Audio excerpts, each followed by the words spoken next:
O PP local, a través do seu presidente e portavoz municipal, presentou un balance moi negativo da celebración de peñas, xa que considera que a cifra de intoxicacións etílicas, sobre todo en menores, é preocupante.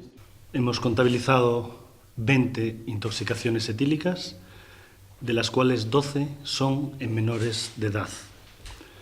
Los servicios de emergencia en los días de peña han tenido que hacer 68 actuaciones y se calculan 43 las toneladas de basura que hemos tenido estos 2 fines de semana en nuestra ciudad.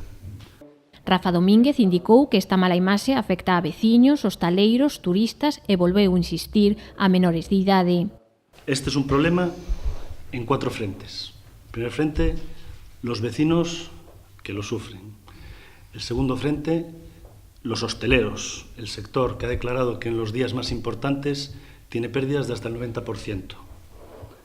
Los turistas, que quedan espantados y con una pésima imagen de Pontevedra, cuando lo que queremos transmitir es una buena imagen de la ciudad. Y sobre todo, una situación muy grave y muy delicada con los menores de edad, que tenemos que recordar que, sea con botellódromo, sin botellódromo, sea donde sea, tienen terminantemente prohibido beber. Y vemos aquí que el 60% de las intoxicaciones etílicas registradas y de las atenciones sanitarias son a menores de edad. Como a solución para esta situación, o PP propón a creación dunha mesa composta por todos os afectados na que se analice a situación.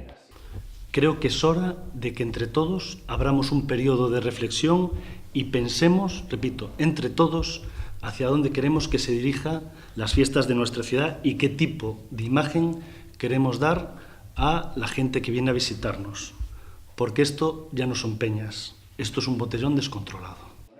Dende o PP lamentaron a imaxe que se dá da cidade, facendo referencia a mensaxes críticas nas redes sociais e pediron ao goberno local que se exerza un maior control do consumo de alcohol en menores.